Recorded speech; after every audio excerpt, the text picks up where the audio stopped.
ਸਤਨਾਮ ਸ੍ਰੀ ਵਾਹਿਗੁਰੂ ਸਾਹਿਬ ਜੀ। ਸੋ ਕਹੋ ਟਲ ਗੁਰ ਸੇਵੀਐ, ਐਨਤ ਸਹਿਜ ਸੁਭਾਈ। ਦਰਸ਼ਨ ਪਰਸੈ ਗੁਰੂ ਕੈ, ਜਨਮ ਮਰਨ ਦੁਖ ਜਾਇ। ਹੋਵੈ ਸਿਵਤ ਖਸਮ ਦੀ, ਨੂਰ ਅਰਸੋਂ ਪੁਰਸੋਂ ਚੱਟੀਐ। ਤੁਧ ਡਿਠੇ ਸੱਚੇ ਪਾਤਸ਼ਾਹ, ਮਰ ਜਨਮ ਜਨਮ ਦੀ ਕੱਟੀਐ। ਸੱਜਣ ਸੱਚਾ ਪਾਤਸ਼ਾਹ, ਸਿਰ ਸਾਧ ਸਾਹ। ਜਿਸ ਪਾਸ ਬੈਠਿਆ ਸੋਈਐ, ਸਭਨਾ ਦਾ ਵਿਸਾਹੂ। ਸਤਨਾਮ ਸ੍ਰੀ ਵਾਹਿਗੁਰੂ ਸਾਹਿਬ ਜੀ। ਗੌੜੀ ਮਹੱਲਾ ਪੰਜਵਾ। ਧਨ ਉਹ ਮਸਤਕ, ਧਨ ਤੇਰੇ ਨੇਤ। ਧਨ ਓਏ ਭਗਤ, ਜਿਨ ਤੁਮ ਸੰਗ ਹੇਤ। ਨਾਮ ਬਿਨਾ ਕੈਸੇ ਸੁਖ ਲਹੀਐ, ਰਸਨਾ ਰਾਮ ਨਾਮ ਜਸ ਕਹੀਐ। ਰਹਾਓ ਤਿਨ ਉਪਰ ਜਾਈਐ ਕੁਰਬਾਨ। ਨਾਨਕ ਜਿਨ ਜਪਿਆ ਨਿਰਬਾਣ। ਵਾਹਿਗੁਰੂ ਜੀ ਕਾ ਖਾਲਸਾ, ਵਾਹਿਗੁਰੂ ਜੀ ਕੀ ਫਤਿਹ। ਪਰਮ ਸਤਿਕਾਰਯੋਗ ਸਾਹਿਬ ਸ੍ਰੀ ਗੁਰੂ ਗ੍ਰੰਥ ਸਾਹਿਬ ਦੇ ਚਰਨਾਂ ਸਰ ਬੈਠੀ ਸਾਧ ਸੰਗਤ ਦੀ ਫਤਿਹ ਬੁਲਾਓ। ਵਾਹਿਗੁਰੂ ਜੀ ਕਾ ਖਾਲਸਾ, ਵਾਹਿਗੁਰੂ ਜੀ ਕੀ ਫਤਿਹ। ਆਪ ਜੀ ਗੁਰੂ ਕੀ ਸੰਗਤ ਸਾਰੇ ਵਡਭਾਗੇ ਹੋ, ਜੋ ਸ੍ਰੀ ਗੁਰੂ ਗ੍ਰੰਥ ਸਾਹਿਬ ਜੀ ਮਹਾਰਾਜ ਦੀ ਪਿਤਰ ਪਾਵਨ ਛਤਰ ਛਾਇਆ ਦੇ ਵਿੱਚ ਬੈਠੇ ਹੋ, ਅਤੇ ਨਾਲ ਨਾਲ ਸਤਿਗੁਰੂ ਮਹਾਰਾਜ ਸੱਚੇ ਪਾਤਸ਼ਾਹ ਦੀ ਮਹਾਨ ਕਿਰਪਾ ਦੇ ਸਦਕਾ ਸ੍ਰੀ ਗੁਰੂ ਗ੍ਰੰਥ ਸਾਹਿਬ ਜੀ ਦਾ ਪਾਠ ਅਤੇ ਉਹਦੀ ਵਿਆਖਿਆ ਸੁਣ ਰਹੇ ਹੋ। ਸਭ ਤੇ ਉਤਮ ਹਲਕੀ ਕਥਾ। ਸੋ ਗੁਰੂ ਗ੍ਰੰਥ ਸਾਹਿਬ ਜੀ ਮਹਾਰਾਜ ਸੱਚੇ ਪਾਤਸ਼ਾਹ ਨਿਰੰਕਾਰ ਦੀ ਜੋਤ ਹਨ, ਉਹਦੀ ਕਥਾ ਸੁਣ ਕੇ ਆਪਣੇ ਜੀਵਨ ਨੂੰ ਸਫਲਾ ਕਰ ਰਹੇ ਹੋ। ਸੋ ਇਸ ਤੋਂ ਪਹਿਲਾਂ ਆਪ ਜੀ ਨੇ ਹਰੀ ਜਸ ਕੀਰਤਨ ਸੁਣਿਆ ਹੈ। ਪਾਰ ਬ੍ਰਹਮ ਹੁਆ ਸਹਾਈ, ਕਥਾ ਕੀਰਤਨ ਸੁਖਦਾਈ। ਉਹ ਸੁੱਖਾਂ ਨੂੰ ਦੇਣ ਵਾਲੇ ਕਥਾ ਤੇ ਕੀਰਤਨ ਆਪ ਜੀ ਸ਼ਰਵਣ ਕਰਕੇ ਆਪਣੇ ਜੀਵਨ ਨੂੰ ਸਫਲਾ ਕਰ ਰਹੇ ਹੋ। ਸੋ ਮਨ ਇਕਾਗਰ ਕਰੋ, ਗੁਰੂ ਕੇ ਚਰਨਾਂ 'ਚ ਰੁਕ ਕੇ ਬੈਠੋ। ਗੁਰੂ ਗ੍ਰੰਥ ਸਾਹਿਬ ਦਾ ਪਾਠ ਅਤੇ ਉਹਦੀ ਵਿਆਖਿਆ ਸੁਣ ਕੇ ਆਪਣੇ ਜੀਵਨ ਸਫਲਾ ਕਰੋ। ਗੌੜੀ ਮਹੱਲਾ ਪੰਜਵਾ। ਗੌੜੀ ਰਾਗ ਹੈ, ਕਿਉਂਕਿ ਗੁਰੂ ਗ੍ਰੰਥ ਸਾਹਿਬ ਜੀ ਦੀ ਬਾਣੀ ਰਾਗਾਂ ਵਿੱਚ ਹੈ। ਉਹ ਗੌੜੀ ਰਾਗ ਹੈ। ਸਤਿਗੁਰੂ ਮਹਾਰਾਜ ਸੱਚੇ ਪਾਤਸ਼ਾਹ ਪੰਜਵੇਂ ਪਾਤਸ਼ਾਹ ਮਹੱਲਾ ਪੰਜਵਾਂ। ਪੰਜਵੇਂ ਪਾਤਸ਼ਾਹ ਗੁਰੂ ਅਰਜਨ ਦੇਵ ਜੀ ਮਹਾਰਾਜ ਦਾ ਸ਼ਬਦ ਹੈ ਜੀ। ਧਨ ਉਹ ਮਸਤਕ, ਧਨ ਤੇਰੇ ਨੇਤ। ਮਹਾਰਾਜ ਕਹਿੰਦੇ ਮੱਥਾ ਕਿਹੜਾ ਤੰਤਾ ਦੇ ਯੋਗ ਹੈ, ਔਰ ਨੇਤਰ ਕਿਹੜੇ ਤੰਤਾ ਦੇ ਯੋਗ ਹਨ। ਸਤਿਗੁਰੂ ਮਹਾਰਾਜ ਸੱਚੇ ਪਾਤਸ਼ਾਹ ਗੁਰੂ ਗਰੀਬ ਨਿਵਾਸ ਜੀ ਕਹਿੰਦੇ ਉਹ ਮੱਥਾ ਭਾਗਾਂ ਵਾਲਾ ਹੈ, ਤੰਤਾ ਦੇ ਯੋਗ ਹੈ। ਉਹ ਨੇਤਰ, ਉਹ ਅੱਖਾਂ ਤੰਤਾ ਦੇ ਯੋਗ ਹਨ, ਸਤਿਕਾਰ ਯੋਗ ਹਨ। ਕਿਹੜੀਆਂ ਜੀ? ਧਨ ਹੋਏ ਭਗਤ, ਜਿਨ ਤੁਮ ਸੰਗ ਹੇਤ। ਜਿਹੜਾ ਮੱਥਾ ਗੁਰੂ ਕੇ ਚਰਨਾਂ 'ਚ ਲੱਗ ਰਿਹਾ ਹੈ, ਉਹ ਮੱਥਾ ਧਨਤਾ ਦੇ ਯੋਗ ਹੈ।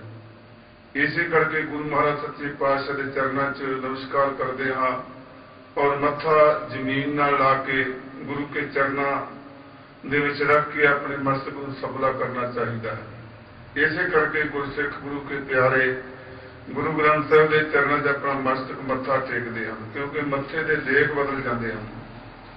ਔਰ ਉਹ ਨੇਤਰ ਧਨਤਾ ਦੇ ਯੋਗ ਹਨ, ਜਿਹੜੇ ਨੇਤਰ ਸ੍ਰੀ ਗੁਰੂ ਗ੍ਰੰਥ ਸਾਹਿਬ ਗੁਰੂ ਮਹਾਰਾਜ ਦੇ ਦਰਸ਼ਨ ਕਰਦੇ ਹਨ। ਉਹ ਭਗਤ ਧਨਤਾ ਦੇ ਯੋਗ ਹਨ। ਮਹਾਰਾਜ ਕਹਿੰਦੇ ਜਿਨ੍ਹਾਂ ਦਾ ਤੇਰੇ ਨਾਲ ਹੇਤ ਪਿਆਰ ਹੈ, ਪ੍ਰੇਮ ਹੈ। ਹੇ ਵਾਹਿਗੁਰੂ, ਉਹੀ ਭਗਤ ਨੇ ਅਸਲ ਵਿੱਚ ਜਿਨ੍ਹਾਂ ਦੇ ਅੰਦਰ ਤੇਰਾ ਪ੍ਰੇਮ ਹੈ, ਤੇਰਾ ਹਿਤ ਪਿਆਰ ਹੈ, ਉਹ ਧਨਤਾ ਦੇ ਯੋਗ ਹਨ।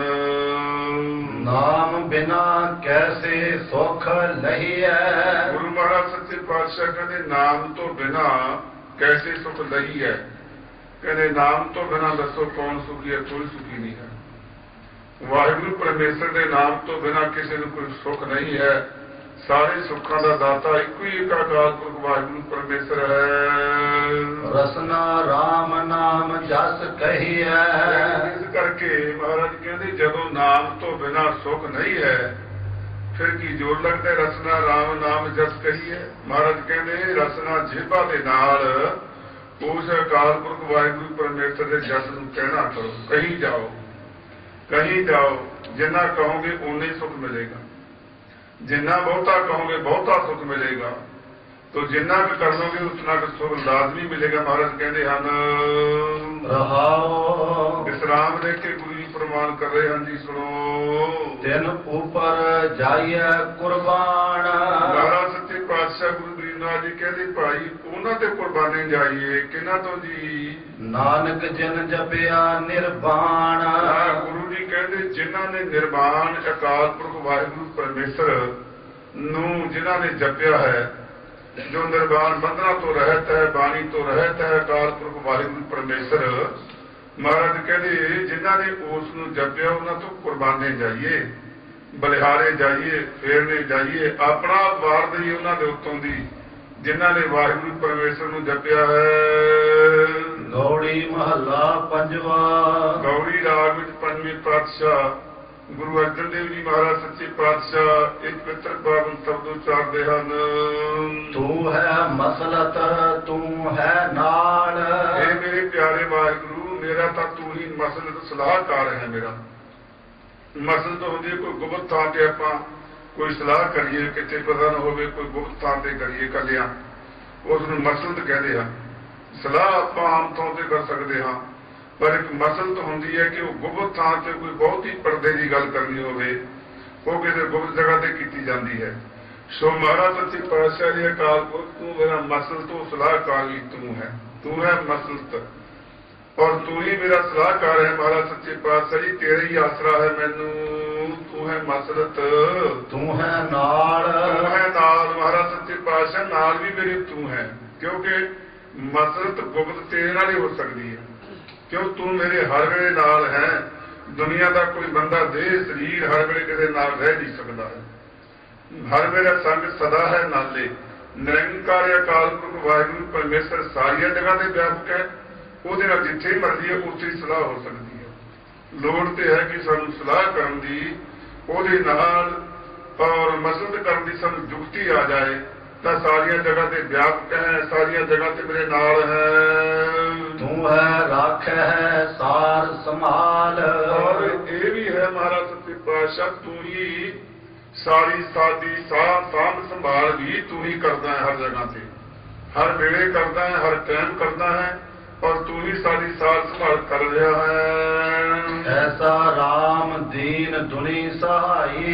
ऐसा मेरा राम रमिया होया अकाल पुरख वाहिगुरु परमेश्वर है दीन दुनी सहाई। दुनिया दे विच दीनां दा गरीबां दा सब दा सहायक है वो अकाल पुरख वाहिगुरु परमेश्वर। हर एक जगह ते व्यापक है, सारी दुनिया का सब का सहायक है वो अकाल पुरख। दास की पैज रखे मेरे भाई। मेरे भाई सुनना करो अपने दासां की प्रतिष्ठा पैज लज्जा रख लेंदा है, वो अपने प्यारियां की पैज रख लेंदा है। हर जुग जुग भगत उपाया पैज रखदा आया राम राजे, अपने भगतां की पैज रख लेंदा है अपने प्यारियां की। विश्राम दे के गुरु जी फरमा रहे हैं जी आके आप एहो थान वस जाके। वो अगे भी अकाल पुरख वाहिगुरु परमेश्वर है, ये जगह ते भी सारे उसके वस विच हन, इत्थे भी उसे वाहिगुरु परमेश्वर की कृपा नाल सारा संसार चल रहा है। अगे भी वो अकाल पुरख वाहिगुरु परमेश्वर है। आठ पहर मन हर को जापै। इस करके मेरे मन मेरा मन महाराज कहते 8 पहर अठे पहर हर समय हर टाइम, क्योंकि 8 पहर का एक दिन होंदा है, मुड़ के फिर 8 पहर आउंदे हैं, फिर दिन दूजा बनता है। सो इस करके अगले फिर 8 पहर हर टाइम हर समय मेरा मन उस अकाल पुरख वाहिगुरु परमेश्वर जपै जपदा है। जपै जपना करो पत परवान सच निशान। महाराज सच्चे पातशाह गुरु गरीबनाथ जी कहते मेरा प्रतिष्ठा इसके प्रमाण भी वही है। ਮਸਤਕ ਨਿਸ਼ਾਨ ਮੇਰੇ ਮੱਥੇ ਵਿੱਚ ਵਾਹਿਗੁਰੂ ਪਰਮੇਸ਼ਰ ਅਕਾਲ ਪੁਰਖ ਉਹ ਮੇਰੇ ਮੱਥੇ ਵਿੱਚ ਨਿਸ਼ਾਨ ਪ੍ਰਗਟ ਹੋਇਆ ਹੈ। ਸਾਰੀਆਂ ਜਗ੍ਹਾ ਤੇ ਮੇਰੀ ਸਹਾਇਤਾ ਕਰਨ ਵਾਲਾ ਵੀ ਉਹੀ ਹੈ ਔਰ ਮੇਰੇ ਨਾਮ ਦਾ ਮੇਰੀ ਇੱਜ਼ਤ ਪ੍ਰਤਿਸ਼ਠਾ ਪ੍ਰਮਾਨਾ ਵੀ ਉਹੀ ਹੈ। ਜਾ ਕੋ ਆਪ ਕਰਹਿ ਫੁਰਮਾਨ ਜਿਸ ਨੂੰ ਅਕਾਲ ਪੁਰਖ ਵਾਹਿਗੁਰੂ ਪਰਮੇਸ਼ਰ ਆਪ ਫੁਰਮਾਨ ਕਰੇ ਤੇ ਆਪ ਮਿਹਰ ਕਰੇ ਕਿਰਪਾ ਕਰੇ ਸੋ ਸਾਰਿਆਂ ਨੂੰ ਫਰਮਾਨ ਉਸ ਅਕਾਲ ਪੁਰਖ ਵਾਹਿਗੁਰੂ ਪਰਮੇਸ਼ਰ ਦਾ ਹੀ ਹੈ। ਸੋ ਜਿਹਨੂੰ ਉਹ ਫਰਮਾਨ ਕਰਦਾ ਹੈ ਕਿਸੇ ਦੀ ਕਿਰਪਾ ਕਰਕੇ ਨਾਮ ਦੀ ਦਾਤ ਬਖਸ਼ ਦਿੰਦਾ ਹੈ ਉਹ ਵਾਹਿਗੁਰੂ ਪਰਮੇਸ਼ਰ ਉਹ ਭਾਗਾਂ ਵਾਲਾ ਜੀਵ ਹੈ। ਆਪੇ ਦਾਤਾ ਆਪ ਪ੍ਰਤਪਾਲ ਆਪ ਹੀ ਉਹ ਦਾਤਾ ਦੇਣ ਵਾਲਾ ਦਾਤਾ ਹੈ। ਆਪ ਹੀ ਉਹ ਪ੍ਰਤਪਾਲਨਾ ਕਰਦਾ ਹੈ ਸਾਡੀ ਹਰ ਸਮੇਂ ਹਰ ਟਾਈਮ ਕਿਉਂਕਿ ਸਾਡੇ ਸਵਾਸ ਵੀ ਉਸੇ ਦੇ ਆਸਰੇ ਚੱਲ ਰਹੇ ਨੇ। ਸਾਡੇ ਜੀਵਨ ਦੀ ਲੀਲਾ ਉਸਦੇ ਆਸਰੇ ਚੱਲ ਰਹੀ ਹੈ। ਆਪ ਵੀ ਸਾਡੀ ਪ੍ਰਤਪਾਲਨਾ ਪਾਲਣ ਪੋਸ਼ਣ ਕਰਨ ਵਾਲਾ ਹੈ। ਕਿਤੇ ਉਹ ਮਾਂ ਰੂਪ ਹੋ ਕੇ ਸਾਨੂੰ ਜਨਮ ਦੇ ਰਿਹਾ ਹੈ ਔਰ ਕਿਤੇ ਉਹ ਦੁੱਧ ਰੂਪ ਹੋ ਕੇ ਸਾਡੀ ਖੁਰਾਕ ਬਣੀ ਹੈ। ਕਿਤੇ ਉਹ ਮਾਤਾ ਪਿਤਾ ਹੋ ਕਰਕੇ ਸਾਨੂੰ ਦਾਤ ਲਾ ਰਿਹਾ ਹੈ। ਕਿਤੇ ਭੈਣ ਭਰਾ ਹੋ ਕਰਕੇ ਉਹ ਵਾਹਿਗੁਰੂ ਪਰਮੇਸ਼ਰ ਸਾਨੂੰ ਖੁਸ਼ੀਆਂ ਭੁਗਾ ਰਿਹਾ ਹੈ। ਉਹ ਸਾਰੀਆਂ ਜਗ੍ਹਾ ਤੇ ਹਰ ਇੱਕ ਥਾਂ ਤੇ ਉਹੀ ਵਿਆਪਕ ਹੈ। ਕਿਤੇ ਪਾਸੇ ਕੁਛ ਬਣ ਕੇ ਕਿਤੇ ਪਾਸੇ ਕੁਛ ਬਣ ਕੇ ਸਾਨੂੰ ਸਾਰੇ ਸੁੱਖ ਉਸੇ ਤੋਂ ਆ ਰਹੇ ਨੇ। ਕਿਤੇ ਭੋਜਨ ਹੋ ਕੇ ਸਾਨੂੰ ਸਵਾਦ ਰਸ ਦੇ ਰਿਹਾ ਹੈ।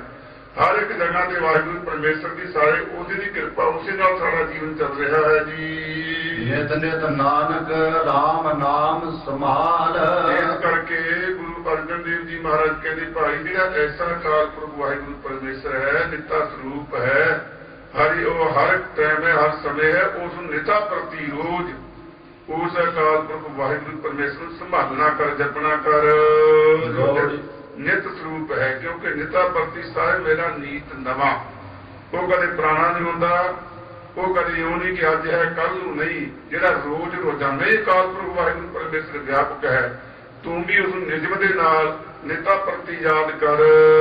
ਗੌੜੀ ਮਹੱਲਾ ਪੰਜਵਾ ਪੰਜਵੇਂ ਪਾਤਸ਼ਾਹ ਗੁਰੂ ਅਰਜਨ ਦੇਵ ਜੀ ਮਹਾਰਾਜ ਇਹ ਗੌੜੀ ਰਾਗ ਵਿੱਚ ਸ਼ਬਦ ਉਚਾਰਦੇ ਹਨ। ਸਤਿਗੁਰ ਪੂਰਾ ਭਇਆ ਕਿਰਪਾਲ ਜਿਨ੍ਹਾਂ ਦੇ ਉੱਤੇ ਪੂਰਾ ਸਤਿਗੁਰੂ ਪਹਿਲੇ ਤੇ ਸਤਿਗੁਰੂ ਪੂਰਾ ਚਾਹੀਦਾ ਹੈ ਕਿਉਂਕਿ ਅਧੂਰੇ ਸਤਿਗੁਰੂ ਬਹੁਤ ਬਣੇ ਬੈਠੇ ਨੇ। ਗੁਰੂ ਬਣ ਬਣ ਥਾਂ ਥਾਂ ਤੇ ਬਹਿੰਦੇ ਨੇ ਪਰ ਇਸ ਦਾ ਵੀ ਖਿਆਲ ਕਰਨਾ ਹੈ ਕਿ ਕੱਚੇ ਗੁਰ ਤੇ ਮੁਕਤ ਨਾ ਹੋਊਗਾ। ਕੱਚੇ ਗੁਰੂ ਕੋਲੋਂ ਕਦੇ ਮੁਕਤੀ ਨਹੀਂ ਮਿਲਦੀ ਹੈ। ਕੱਚਾ ਤੇ ਮਿਸਤਰੀ ਹੋਵੇ ਮਕਾਨ ਠੀਕ ਨਹੀਂ ਬਣਦਾ ਔਰ ਕੱਚਾ ਕਾਰੀਗਰ ਹੋਵੇ ਕੱਪੜਾ ਠੀਕ ਨਹੀਂ ਸਿਉਇਆ ਜਾਂਦਾ ਹੈ ਔਰ ਕੱਚਾ ਕੋਈ ਵੀ ਕੰਮ ਕਰਨ ਵਾਲਾ ਕਿਸੇ ਕੰਮ ਦੇ ਵਿੱਚ ਕੋਈ ਤਰੱਕੀ ਨਹੀਂ ਪਾ ਸਕਦਾ ਤੇ ਗੁਰੂ ਤੇ ਹੋਣੀ ਪੱਕਾ ਚਾਹੀਦਾ।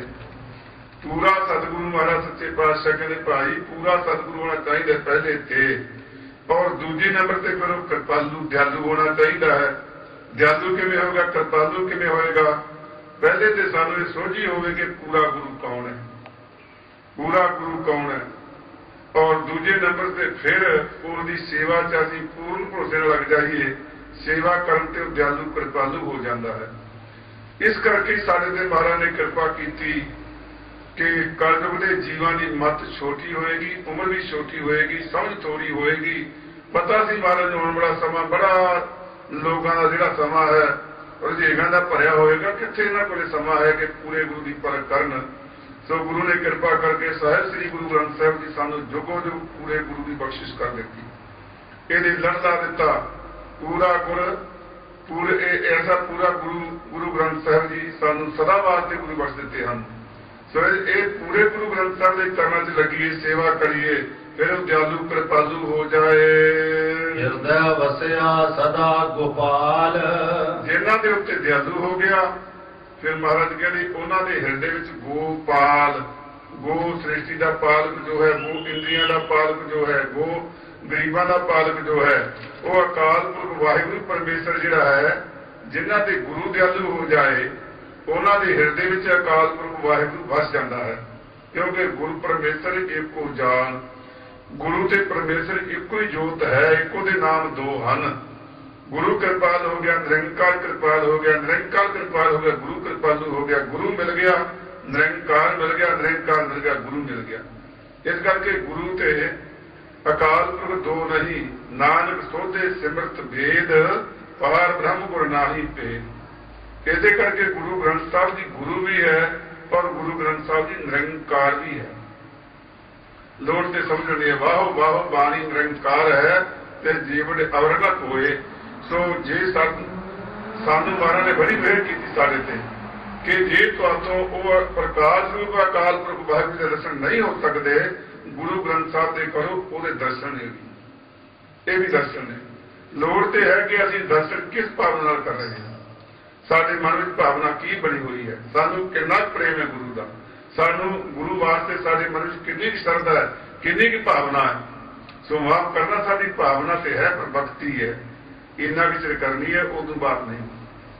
ਪਰ ਗੁਰੂ ਦੀ ਭਾਵਨਾ ਤੇ ਹਰ ਟਾਈਮ ਹੋਵੇ, ਹਰ ਸਮੇਂ ਹੋਵੇ, ਹਰ ਵੇਲੇ ਹੋਵੇ, ਔਰ ਸਵਾਸ ਹੋਵੇ।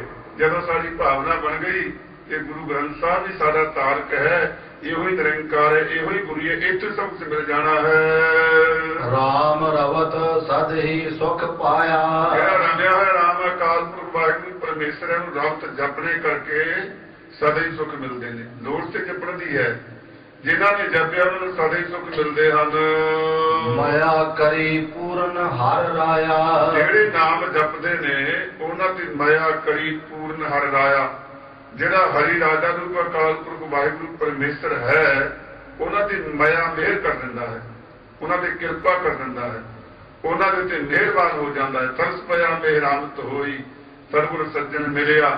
ਉਹ ਅਕਾਲ ਪੁਰਖ ਵਾਹਿਗੁਰੂ ਪਰਮੇਸ਼ਰ ਨਾਮ ਜਪਣ ਵਾਲਿਆਂ ਤੇ ਮਿਹਰ ਕਰਦਾ ਹੈ, ਕਿਰਪਾ ਕਰਦਾ ਹੈ, ਗੁਰੂ ਕਿਰਪਾ ਕਰਦਾ ਹੈ। ਰਹਾਓ ਵਿਸਰਾਮ ਦੇ ਕੇ ਗੁਰੂ ਜੀ ਫਰਮਾ ਰਹੇ ਹਨ ਜੀ, ਕਹੋ ਨਾਨਕ ਜਾ ਕੇ ਪੂਰੇ ਭਾਗ। ਮਹਾਰਾਜ ਕਹਿੰਦੇ ਭਾਈ ਅਸਲ ਗੱਲ ਇਹ ਹੈ, ਜਿਨ੍ਹਾਂ ਦੇ ਪੂਰਬਲੇ ਚੰਗੇ ਭਾਗ ਹਨ, ਜਿਨ੍ਹਾਂ ਦੇ ਪੂਰਬਲੇ ਚੰਗੇ ਕਰਮ ਹਨ, ਹਰ ਹਰ ਨਾਮ ਅਸਥਿਰ ਸੁਹਾਗ। ਉਹ ਗੁਰਮੁਖ ਪਿਆਰੇ ਹਰੀ ਨਾਮ ਨੂੰ ਜਪਦੇ ਨੇ, ਉਹਨਾਂ ਦਾ ਅਸਥਿਰ ਸੁਹਾਗ, ਜੀਵ ਰੂਪੀ ਇਸਤਰੀ ਦਾ ਪ੍ਰਮਾਤਮਾ ਪਤੀ ਨਾਲ ਅਸਥਿਰ ਸਦਾ ਵਾਸਤੇ ਸੁਹਾਗ ਹੋ ਜਾਂਦਾ ਹੈ ਤੇ ਸਦਾ ਵਾਸਤੇ ਉਹਨਾਂ ਨੂੰ ਮਿਲ ਜਾਂਦੀ ਹੈ, ਔਰ ਮੁੜ ਕੇ ਕਦੇ ਵਿਛੋੜਾ ਨਹੀਂ ਪੈਂਦਾ ਹੈ। ਇਹ ਸੁਹਾਗ ਤੇ ਬਣਦੇ ਨੇ ਪਰ ਟੁੱਟਦੇ ਵੀ ਨੇ। ਅੱਜ ਸੁਹਾਗਣ ਹੈ, ਅੱਜ ਵਿਆਹ ਹੋਇਆ, ਖੁਸ਼ੀਆਂ ਨੇ, ਕੱਲ ਉਹ ਦਿਨ ਵੀ ਆਏਗਾ ਜਦੋਂ ਸੁਹਾਗ ਟੁੱਟਣਗੇ। ਕਈਆਂ ਦੇ ਜਿਉਂਦੀ ਟੁੱਟ ਜਾਂਦੇ ਨੇ, ਔਰ ਕਈਆਂ ਦੇ ਫਿਰ ਆਖਰ ਨੂੰ ਆ ਕੇ ਟੁੱਟੀ ਜਾਂਦੇ ਨੇ, ਕੋਈ ਚੜਾਈ ਕਰ ਜਾਂਦੇ, ਕੋਈ ਕਿਸੇ ਪਾਸੇ ਚਲੇ ਜਾਂਦੇ, ਕਿਸੇ ਪਾਸੇ। ਇਸ ਕਰਕੇ ਅਸਥਿਰ ਨਹੀਂ ਹਨ, ਕੁਝ ਸਮੇਂ ਵਾਸਤੇ ਨੇ, ਵਕਤੀ ਨੇ, ਵਕਤ ਆਉਣ ਤੇ ਟੁੱਟ ਜਾਂਦੇ ਨੇ। ਪਰ ਇੱਕੋ ਹੀ ਸੁਹਾਗ ਹੈ, ਨਾਨਕ ਕਾਮਨ ਸਦਾ ਸੁਹਾਗਣ, ਨਾ ਫਿਰ ਮਰੇ ਨਾ ਜਾਏ। ਸੁਹਾਗ ਦੋ ਤਰ੍ਹਾਂ ਟੁੱਟਦਾ, ਇੱਕ ਦੇ ਜਿਉਂਦੇ ਵਿਛੋੜਾ ਪੈ ਜਾਣਾ, ਪੈਂਦੇ ਜੀ ਆਪਣੇ ਸਾਹਮਣੇ, ਔਰ ਦੂਜਾ ਉਹਦੀ ਮੌਤ ਹੋ ਜਾਣੀ। ਇਹ ਨਿਰੰਕਾਰ ਦੇ ਵਿੱਚ ਦੋ ਹੀ ਚੀਜ਼ਾਂ ਨਹੀਂ ਹਨ, ਨਾ ਤੇ ਉਹ ਕਦੇ ਵਿਛੜਦਾ ਹੈ ਨਾ ਮਰਦਾ ਹੈ, ਕਿਉਂਕਿ ਸਾਰੇ ਵਿਆਪਕ ਹੈ, ਵਿਛੜਦਾ ਨਹੀਂ। ਔਰ ਉਹ ਸਾਰਿਆਂ ਕਾਲਾਂ ਦਾ ਕਾਲ ਹੈ, ਕਾਲਾਨ ਕਾਲ ਹੈ, ਉਹਦੀ ਕਦੇ ਮੌਤ ਨਹੀਂ। ਜਿਨ੍ਹਾਂ ਨੇ ਪਤੀ ਪਰਮਾਤਮਾ ਬਣਾ ਲਿਆ ਨਾ, ਵਾਹਿਗੁਰੂ ਪਰਮੇਸ਼ਰ ਨੂੰ ਆਪਣਾ ਪਤੀ ਪਰਮੇਸ਼ਰ ਬਣਾ ਲਿਆ ਹੈ, ਔਰ ਉਹਦੀਆਂ ਜੀਵ ਰੂਪੀ ਇਸਤਰੀਆਂ ਸਾਰੀਆਂ ਬਣ ਗਈਆਂ ਹਨ, ਉਹ ਕਾਮਨ ਜੀਵ ਰੂਪੀ ਵਿੱਚ ਸਦਾ ਹੀ ਸੁਹਾਗਣ ਹੈ, ਉਹ ਸਦਾ ਹੀ ਆਨੰਦ ਵਿੱਚ ਹੈ, ਖੇੜੀ ਵਿੱਚ, ਖੁਸ਼ੀ ਵਿੱਚ ਹੈ। ਗੌੜੀ ਮਹੱਲਾ ਪੰਜਵਾ। ਗੌੜੀ ਰਾਗ ਵਿੱਚ ਪੰਜਵੇਂ ਪਾਤਸ਼ਾਹ ਗੁਰੂ ਅਰਜਨ ਦੇਵ ਜੀ ਮਹਾਰਾਜ ਇਹ ਫਰਮਾਨ ਕਰਦੇ ਹਨ ਜੀ, ਧੋਤੀ ਖੋਲ ਵਿਛਾਏ ਹੇਠ। ਸੋ ਥਾਨਕਾ ਇਹ ਸ਼ਬਦ ਹੀ ਇਸ ਤਰ੍ਹਾਂ ਹੈ ਕਿ ਇੱਕ ਬ੍ਰਾਹਮਣ ਗੁਰੂ ਸਾਹਿਬ ਜੀ ਕੋਲ ਆਇਆ, ਉਹਨੂੰ ਲੋਕ ਕੁੱਦੂ ਵੀ ਕਹਿੰਦੇ ਸਨ। ਕੁੱਦੂ ਭਾਵੇਂ ਵੀ ਕੁੱਦੀ ਜਾਣਾ, ਨੱਚੀ ਜਾਣਾ, ਟੱਪੀ ਜਾਣਾ। ਤੇ ਮਹਾਰਾਜ ਦੇ ਚਰਨਾਂ 'ਚ ਕਿਤੇ ਆ ਗਏ ਹੈ ਤੇ ਫਿਰ ਸਿੱਖਾਂ ਨੇ ਉਹਦੀ ਲੱਛਣ ਆਦਤ ਵੇਖੇ ਕਿ ਮਹਾਰਾਜ ਲੋਕਾਂ ਨੂੰ ਡਰਾ ਡਰਾ ਕੇ ਮਾਇਆ ਵੀ ਲੈਂਦਾ ਅਤੇ ਆਪਣੀ ਧੋਤੀ ਵਿਛਾ ਕੇ ਖਾ ਪੀ ਕੇ ਸੌਂ ਵੀ ਜਾਂਦਾ ਹੈ, ਔਰ ਇਸ ਤਰ੍ਹਾਂ ਕੋਈ ਇਹਦੇ ਵਿੱਚ ਕੋਈ ਹੋਰ ਗੁਣ ਨਹੀਂ ਹੈ। ਮਹਾਰਾਜ ਸੱਚੇ ਪਾਤਸ਼ਾਹ ਉਸ ਤੇ ਪ੍ਰਥਾਏ, ਕਿਉਂਕਿ ਬਾਣੀ ਪ੍ਰਥਾਏ ਸਾਖੀ ਮਹਾਂਪੁਰਖ ਬੋਲਦੇ ਸਾਂਝੀ ਸਗਲ ਜਹਾਨ ਹੈ। ਪ੍ਰਥਾਏ ਭਾਵੇਂ ਕਿਸੇ ਦੀ ਹੁੰਦੀ ਹੈ, ਪਰ ਉਹ ਸਾਰੇ ਸੰਸਾਰ ਵਾਸਤੇ ਹੋਇਆ ਕਰਦੀ ਹੈ। ਸੋ ਸਤਿਗੁਰੂ ਮਹਾਰਾਜ ਸੱਚੇ ਪਾਤਸ਼ਾਹ ਦੀ ਪ੍ਰਥਾਏ ਅੰਮ੍ਰਿਤਮਈ ਬਾਣੀ ਉਚਾਰਨ ਕਰਦੇ ਹਨ। ਸੁਣੋ ਜੀ, ਧੋਤੀ ਖੋਲ ਵਿਛਾਏ ਹੇਠ। ਹੈ ਪੰਡਤ ਜੀ, ਆ ਜਿਹੜੀ ਧੋਤੀ ਹੈ ਇਹਦਾ ਕਰਨਾ ਤੇ ਸਤਿਕਾਰ ਚਾਹੀਦਾ, ਕਿਉਂਕਿ ਜਿਵੇਂ ਸਿੱਖ ਨੂੰ ਦੋ ਕਛਹਿਰੇ ਰੱਖਣੇ ਹਨ, ਇਸੇ ਤਰ੍ਹਾਂ ਹੀ ਬ੍ਰਾਹਮਣ ਦਾ ਵੀ ਦੋਏ ਧੋਤੀ ਬਸਤਰ ਕਪਾਟਨ ਗੁਰਬਾਣੀ 'ਚ ਵੀ ਹੁੰਦਾ ਹੈ। ਉਹਦੇ ਦੋ ਧੋਤੀਆਂ ਹੋਣੀਆਂ ਚਾਹੀਦੀਆਂ ਨੇ, ਇੱਕ ਨਾਲ ਇਸ਼ਨਾਨ ਕਰਨਾ ਔਰ ਦੂਜੀ ਫਿਰ ਬਦਲ ਲੈਣੀ। ਜਿਵੇਂ ਅਸੀਂ ਦੋ ਕਛਹਿਰੇ ਘੱਟੋ ਘੱਟ ਰੱਖਣੇ ਚਾਹੀਦੇ ਹਨ, ਤੇ ਉਸੇ ਧੋਤੀ ਨੂੰ ਜਿਹੜੀ ਤੁਹਾਡੇ ਧਰਮ ਦਾ ਚਿੰਨ੍ਹ ਪ੍ਰਤੀਕ ਹੈ, ਉਸ ਨੂੰ ਖੋਲ ਕੇ ਨੂੰ ਥੱਲੇ ਵਿਛਾ ਲੈਂਦਾ ਹੈ। ਬਹੁਤਾ ਅੰਨ ਪਾਣੀ ਛਕ ਜਾਂਦਾ ਹੈ, ਉਹਦੇ ਉੱਤੇ ਸੌਂ ਜਾਂਦਾ ਹੈ। ਮੇਰੇ ਮਹਾਰਾਜ ਸੱਚੇ ਪਾਤਸ਼ਾਹ ਨੂੰ ਕਹਿੰਦੇ ਹਨ, ਧੋਤੀ ਖੋਲ ਵਿਛਾਏ ਹੇਠ। ਜਿਹੜੀ ਧੋਤੀ ਤੁਹਾਡੇ ਧਰਮ ਦਾ ਚਿੰਨ੍ਹ ਹੈ, ਸਤਿਕਾਰ ਨਾਲ ਰੱਖੀ ਹੈ, ਉਹਨੂੰ ਖੋਲ ਕੇ ਥੱਲੇ ਵਿਛਾ ਦਿੰਦਾ ਹੈ, ਉੱਤੇ ਲੇਟ ਜਾਂਦਾ ਹੈ। ਤੇ ਗਰਦਪ ਵਾਂਗੂ ਲਾਹੇ ਪੇਟ, ਗਧੇ ਵਾਂਗੂ ਕਹਿੰਦੇ ਪੇਟ ਭਰ ਲੈਂਦੇ, ਪੇਟ ਭਰ ਕੇ ਬਹੁਤਾ ਖਾ ਜਾਣਾ, ਫਿਰ ਗਧੇ ਵਾਂਗੂ ਪੇਟ ਭਰ ਗਿਆ, ਫਿਰ ਪੇਟ ਜ਼ਿਆਦਾ ਭਰ ਜਾਏ ਤਾਂ ਤੁਹਾਨੂੰ ਪਤਾ ਹੀ ਹੈ, ਅੱਖਾਂ ਦਾ ਸਰੀਰ ਫਿਰ ਪੈਣ ਨੂੰ ਨਹੀਂ ਕਰਦਾ, ਪੈਣਾ ਕੋਈ ਕੱਪੜਾ ਵਿਛਾਉਣਾ ਹੀ ਹੈ, ਕੋਲੇ ਧੋਤੀ ਹੈ ਉਹੀ ਵਿਛਾ ਕਰਕੇ ਕਹਿੰਦੇ ਉਹਦੇ ਨਾਲ ਉਹਦੇ ਉੱਤੇ ਸੌਂ ਜਾਂਦਾ ਹੈ। ਗਰਦਪ ਵਾਂਗੂ ਲਾਹੇ ਪੇਟ, ਕਿਉਂਕਿ ਜਿਹੜੇ ਧਰਮ ਦੇ ਸਾਡੇ ਚਿੰਨ੍ਹ ਨੇ ਉਹਨਾਂ ਦਾ ਕੋਈ ਸਤਿਕਾਰ ਵੀ ਹੋਇਆ ਕਰਦਾ ਹੈ। ਜਿਵੇਂ ਆਪਣੇ ਵੀ ਕਈ ਕਿਰਪਾਨ ਕਰਕੇ ਸਿਓ ਚੀਰਨ ਲੱਗ ਜਾਣਗੇ, ਕੋਈ ਟਮਾਟਰ ਚੀਰ ਲਿਆ, ਚਾਕੂ ਇਹਦਾ ਕੰਮ ਲੈ ਲਈਏ, ਇਹ ਗੁਰਮਤ ਨਹੀਂ, ਮਨਮਤ ਹੈ, ਸਤਿਕਾਰ ਨਹੀਂ, ਬੇਅਦਬੀ ਹੈ ਸ਼ਸਤਰ ਦੀ। ਇਹ ਕੋਈ ਸਬਜ਼ੀਆਂ ਚੀਰਨ ਵਾਸਤੇ ਨਹੀਂ ਹੈ, ਇਹ ਕੋਈ ਆਪਣੇ ਹੋਰ ਕੰਮਾਂ ਵਾਸਤੇ ਨਹੀਂ ਹੈ। ਗੁਰੂ ਮਹਾਰਾਜ ਸੱਚੇ ਪਾਤਸ਼ਾਹ ਦੀ ਬਖਸ਼ੀ ਇੱਕ ਦਾਤ ਹੈ ਸਾਡੇ ਕੋਲੇ, ਉਹਦੀ ਦਾਤ ਦਾ ਸਤਿਕਾਰ ਕਰਨਾ। ਔਰ ਇਹ ਜੇ ਸਤਿਕਾਰ ਨਾ ਕਰਾਂਗੇ ਫਿਰ ਸਾਡੀ ਵੀ ਉਹੀ ਹਾਲਤ ਹੈ। ਇਸੇ ਕਰਕੇ ਮਹਾਰਾਜ ਕਹਿੰਦੇ ਭਾਈ ਗਧੇ ਵਾਂਗੂ ਪੇਟ ਭਰ ਕੇ ਇਹ ਧੋਤੀ ਉੱਤੇ ਸੌਂ ਜਾਂਦਾ ਹੈ, ਪੈ ਜਾਂਦਾ ਹੈ। ਬਿਨ ਕਰਤੂਤੀ ਮੁਕਤ ਨਾ ਪਾਈ ਹੈ, ਧੋਤੀ ਕੱਲੀ ਨਾਲ ਮੁਕਤੀ ਨਹੀਂ ਮਿਲਦੀ ਹੈ। ਕਹਿਣ ਲੱਗੇ ਇਹ ਬਿਨ ਕਰਤੂਤੀ, ਚੰਗੀਆਂ ਕਰਤੂਤਾਂ ਤੋਂ ਬਿਨਾਂ ਮੁਕਤ ਨਹੀਂ ਮਿਲਦੀ ਹੈ। ਜਿਵੇਂ ਕਬੀਰ ਭਗਤ ਨੇ ਵੀ ਕਹਿ ਦਿੱਤਾ ਸੀ ਨਾ ਕਿ ਦੇਖੋ ਭਾਈ ਇਹ ਮਰੇ ਤਾਂ ਫਿਰਦੇ ਸੰਤ, ਗਲੀ ਜਿਹਨਾਂ ਦਾ ਮਾਰਿਆ ਲੋਟੇ ਹੱਥ ਨੇ ਬੱਗ, ਕੋਈ ਹਲਕੇ ਸੰਤ ਨਾ ਆਖੀਏ ਬਾਨਾਰਸ ਕੇ ਠੱਗ। ਦੇਖਣ ਤਾਂ ਬੜੀਆਂ ਧੋਤੀਆਂ ਚਿੱਟੀਆਂ ਪਾਈਆਂ, ਪਰ ਜਦੋਂ ਉਹ ਅੱਗੇ ਪਿੱਛੇ ਦੇਖ ਕਰਕੇ ਉਹਨਾਂ ਕੋਈ ਸਤਿਕਾਰ ਬਣੀ ਹੈ ਔਰ ਉਹਨਾਂ ਦਾ ਕੋਈ ਮਾਨ ਸਨਮਾਨ ਵੀ ਕਿਸ ਵਾਸਤੇ ਹਨ।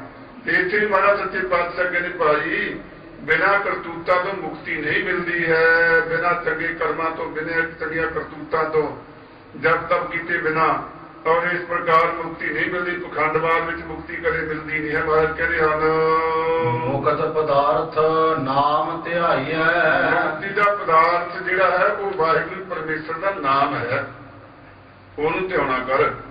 ਇਹ ਜਿਹੜੀ ਤੇ ਧੋਤੀ ਪਾਈ ਉਹ ਉਪਜੀਵਕਾ ਦਾ ਹੀ ਸੰਬੰਧ ਰਹਿ ਗਿਆ, ਇਹਦੇ ਨਾਲ ਹੋਰ ਤੇ ਕੁਛ ਰਿਹਾ ਨਹੀਂ ਹੈ। ਧਰਮ ਜਿਹੜਾ ਹੈ ਔਰ ਧਰਮ ਦੇ ਨਾਲ ਉਪਜੀਵਕਾ ਦੇ ਕੁਦਰਤੀ ਚੱਲ ਪੈਣੀ, ਪਰ ਧਰਮ ਦਾ ਸਤਿਕਾਰ ਵੀ ਕਰੋ ਜੋ ਸਾਡੇ ਕੋਲ ਹੈ।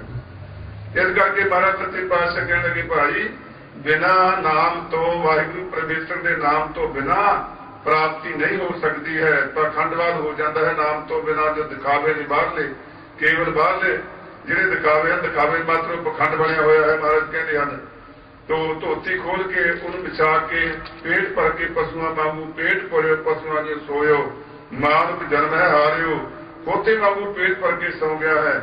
ਚੰਗੇ ਕਰਤੱਵਾਂ, ਚੰਗੀਆਂ ਕਰਤੂਤਾਂ ਤੋਂ ਉਹਨਾਂ ਵਾਹਿਗੁਰੂ ਦੀ ਪ੍ਰਾਪਤੀ ਨਹੀਂ ਹੈ। ਨਾਮ ਪਦਾਰਥ ਹੈ ਵਾਹਿਗੁਰੂ ਪਰਮੇਸ਼ਰ ਦਾ, ਉਹਦੇ ਨਾਲ ਹੀ ਜੀਵਨ ਦਾ ਕਲਿਆਣ ਹੋਣਾ ਹੈ। ਮਹਾਰਾਜ ਕਹਿੰਦੇ ਹਨ ਰਹਾਓ, ਹਾਂਜੀ ਵਿਸਰਾਮ ਦੇ ਕੇ ਮਹਾਰਾਜ ਜੀ ਫਰਮਾ ਰਹੇ ਹਨ ਪੂਜਾ ਤਿਲਕ ਕਰਤ ਇਸ਼ਨਾਨਾ। ਉਹਦੇ ਬਾਅਦ ਬੜੀ ਬਹੁਤ ਸੋਹਣਾ ਸੁੰਦਰਤਾ ਬਣਾਈ ਹੈ। ਪੂਜਾ ਵੀ ਕਰਦੇ ਹੈ, ਠਾਕੁਰਾਂ ਦੀ ਪੂਜਾ ਕਰਦੇ, ਲੋਕਾਂ ਨੂੰ ਦਿਖਾਵਾ ਕਰਦੇ, ਔਰ ਤਿਲਕ ਵੀ ਲਾਉਣਾ ਮੱਥੇ ਤੇ, ਇਸ਼ਨਾਨ ਵੀ ਕਰਦੇ, ਕਿਉਂਕਿ ਪੂਰਾ ਪਖੰਡ ਬਣਾਇਆ। ਇਸ਼ਨਾਨ ਕਰਨਾ, ਮੱਥੇ ਤੇ ਤਿਲਕ ਲਾਇਆ ਔਰ ਠਾਕੁਰਾਂ ਦੀ ਪੂਜਾ ਵੀ ਕਰਦਾ ਹੈ। ਛੁਰੀ ਕਾਢ ਲੇਵੈ ਹੱਥ ਦਾਨਾ, ਛੁਰੀ ਕਾਢ ਲੇਵੈ ਹੱਥ ਦਾਨਾ। ਛੁਰੀ ਕੱਢ ਕੇ ਕਹਿੰਦਾ ਜੇ ਦਾਨ ਨਾ ਦਿੱਤਾ ਪੇਟ 'ਚ ਮਾਰ ਕੇ ਮਰ ਜਾਊਗਾ। ਜਾਂ ਛੁਰੀ ਕਾਢ ਲੇਵੈ ਹੱਥ ਦਾਨਾ, ਗ੍ਰਹਿਾਂ ਦੀ ਛੁਰੀ ਕੱਢ ਲੈਂਦਾ, ਤੇਰੇ ਤੇ ਫਲਾਣੇ ਗ੍ਰਹਿ ਦਾ ਚੱਕਰ ਹੈ, ਫਲਾਣਾ ਬੱਕਰੀ ਚੱਲ ਰਿਹਾ ਹੈ, ਫਲਾਣਾ ਤੇਰੇ ਚੌਥੇ ਘਰ 'ਚ ਹੈ, ਸ਼ਨੀ ਤੇਰੇ 10ਵੇਂ ਘਰ 'ਚ ਹੈ, ਮੰਗਲ ਤੇਰੇ ਬਹੁਤ ਕੁਰੂਤਾ ਚੱਲ ਰਿਹਾ ਹੈ। ਇਉਂ ਲੋਕਾਂ ਨੂੰ ਡਰਾ ਕੇ ਦਾਨ ਲੈਂਦਾ। ਅੱਜ ਵੀ ਇਹੀ ਗੱਲ ਚੱਲਦੀ ਹੈ, ਜਿਹੜਾ ਚੱਲਦੀ ਨਹੀਂ ਹੈ। ਅੱਜ ਵੀ ਤੇ ਬਹੁਤ ਕੁਝ ਲੋਕਾਂ ਨੂੰ ਡਰਾ ਕੇ ਲਿਆ ਜਾ ਰਿਹਾ ਤੇ ਬੜੇ ਬੜੇ ਇਸ਼ਤਿਹਾਰ ਛਪ ਰਹੇ ਨੇ ਕਿ ਤੁਹਾਡੇ ਦੁੱਖਾਂ ਦਾ ਅਸੀਂ ਇਲਾਜ ਕਰ ਦੇਵਾਂਗੇ, ਜਿੰਨਾ ਕਰਿਆ ਇਹ ਹੋ ਜਾਏਗਾ, ਉਹ ਹੋ ਜਾਏਗਾ। ਤੁਰੀ ਜਾਂਦੇ ਦੁਨੀਆ 'ਚ ਵੀ, ਗੁਰੂ ਤੋਂ ਬੇਵਕੂਫ ਹੋ ਕੇ ਉਹਨਾਂ ਕੋਲ ਤੁਰਦੇ ਨੇ। ਸੋ ਮਹਾਰਾਜ ਸੱਚੇ ਪਾਤਸ਼ਾਹ ਕਹਿੰਦੇ ਛੁਰੀ ਕਾਢ ਲੇਵਿਆ ਹੱਥ ਦਾਨਾ, ਗ੍ਰਹਿਾਂ ਰੂਪੀ ਛੁਰੀ ਕੱਢ ਕੇ ਦਿਖਾ ਕੇ ਡਰਾ ਕੇ ਲੋਕਾਂ ਦੇ ਕੋਲੋਂ ਦਾਨ ਲੈਂਦਾ ਹੈ ਕਿ ਇਹ ਦਾਨ ਕਰੋ ਤੁਸੀਂ, ਫਿਰ ਤੁਹਾਡਾ ਜਿਹੜਾ ਗ੍ਰਹਿ ਠੀਕ ਹੋ ਜਾਏਗਾ। ਇਹ ਕੋਈ ਧਰਮ ਨਹੀਂ, ਇਹੋ ਜਿਹੇ ਪਖੰਡ ਕਰਕੇ ਪੇਟ ਪਾਲਣ ਕਰ ਰਿਹਾ ਹੈ। ਵੇਦ ਪੜ੍ਹੈ ਮੁਖ ਮਿੱਠੀ ਬਾਣੀ, ਵੇਦਾਂ ਦੀ ਬਾਣੀ ਕਹਿੰਦੇ ਬੜੀ ਮਿੱਠੀ ਸੁਰ ਨਾਲ ਪੜ੍ਹਦਾ ਹੈ। ਪੜ੍ਹਦਾ ਤਾਂ ਬੜੀ ਸੋਹਣੀ ਹੈ, ਸੁਧਰੀ ਪੜ੍ਹਦਾ ਹੈ, ਮਿੱਠੀ ਪੜ੍ਹਦਾ ਹੈ ਔਰ ਬੜਾ ਰਸ ਨਾਲ ਪੜ੍ਹਦਾ ਹੈ, ਦਿਖਾਵਾ ਵੀ ਬੜਾ ਕਰਦਾ ਹੈ। ਜੀਆਂ ਕੋਹਤ ਨਾ ਸੰਗੈ ਪ੍ਰਾਣੀ, ਪਰ ਜੀਆਂ ਨੂੰ ਕੋਹਣ ਲੱਗਿਆ ਨਾ ਸਕਦਾ ਹੀ ਨਹੀਂ ਹੈ। ਜਿੰਨਾ ਟੀਕਾ ਕਿਸੇ ਲੱਗਦਾ ਉਹਨਾਂ ਕੁ ਲਾ ਲੈਂਦਾ, ਜਿੰਨਾ ਕੁ ਠੀਕ ਆਉਂਦਾ ਉਹਨਾਂ ਖੂਨ ਕੱਢ ਲਿਆ ਹਰ ਕਿਸੇ ਦਾ, ਤੇ ਉਹ वेदां की बाणी पढ़ के सुना के लोगों से अपना प्रभाव पा करके मंत्रा जंत्रा का जाप करके फिर कहते तू लोगों का खून कढ़दा है। जिया कोह ना संगे प्राणी, जिया कोह लगे शर्मे नहीं करता माड़ी मोटी, कोई शर्म कर जिन्होंने कोहन लगे जिन्हों के कोलों पखंड करना है वो भी परमात्मा के प्यारे ने, उन्होंने अंदर वाहिगुरू परमेश्वर वसदा है। ते तेरा हक ते बनता सी, तू धर्म का आगू सी, तैं उन्होंने धर्म के वल लाउणा सी, समझाउणा सी भाई सारे दुखों का इलाज, सारे सुखों का कारण एक ही अकाल पुरख वाहिगुरू परमेश्वर है, उसका नाम जपो। वो तो ठेकेदारी तय लै ली, मैं तेरे दुखों का इलाज करूंगा। इस तरह उन्होंने कोलों लुट खसुट कर लेंदा है। अज इत्थे भी अपने किस्म दी हुंदियां, बड़े बड़े लोग मिलते हैं जिन्होंने बड़े कहते नाले भाई इन्ना कुछ करिया सी ते फिर प्राप्ति भी कोई नहीं हुई है, सुख भी कोई नहीं मिलिया है, इन्नी माया भी लग गई। हैरानगी है, एक दिन मैंने इत्थे मिलिया इत्थे तुहाडे इंग्लैंड दे विच, कहते जी बड़ा घर के ग्रह आ गया। मां की हो गया ऐसा? कहने लगा बहुत बस मेरे घर भी गई सी विक गए, तो जा करके एक घर के कोई दबिया है कुछ कढ़िया कि मां कहते कि पैसे लगे, पैसे ही बड़े ले। मैं कहते काफी ले ले। मैं काफी शाल की मारी, मैं 25 पाउंड ले होंगे। कहता नहीं इदू भी ज्यादा, मैं 50 तक गया। मैं फिर मुकदी गल 100 तो अगे तो मैं औखे हो गए जाना भी की है, चार काली जी दबे ने घर के यही कुछ होना। तो मुकदी गल मैं 500 कह दिता भी इदू अगे तो की होएगा। और कह लगे बाबा जी पूछो ना मां की, कहना 11,000 पाउंड दिता। 11,000 इतनी थोड़े थोड़ी इतनी होने।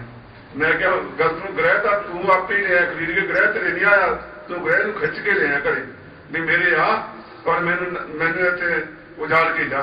भले मानसा तू 11,000 रुपया उन्होंने दे दिता, 11,000 च गरीब अपने गरीब घर का घर बन जाता है मरीजे किसी का, किसी गरीब आदमी का।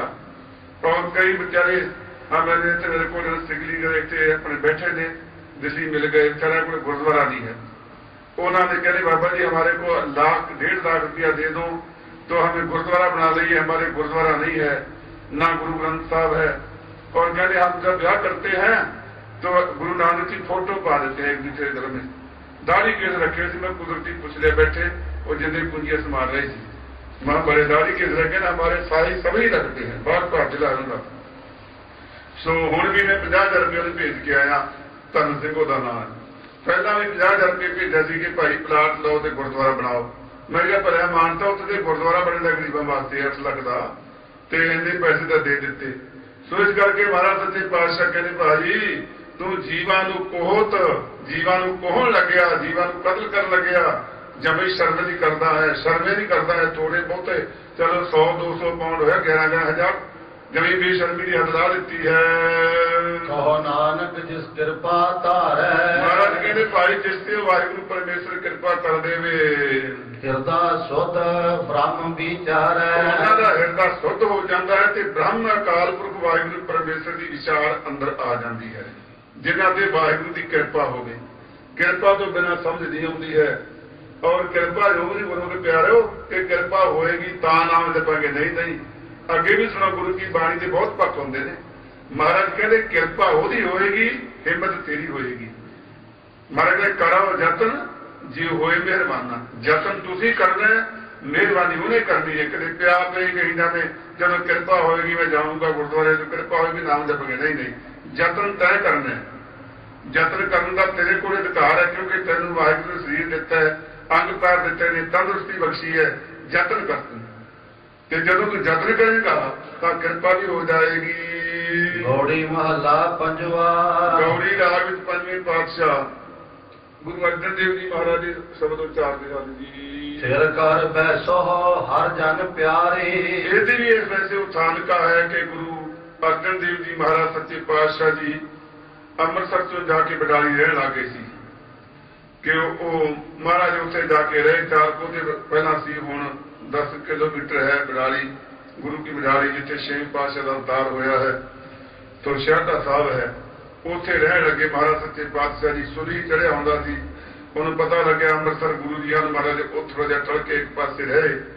गुरु हरगोबिंद साहब जी नाल सन, सो छोटी उम्र च अजे।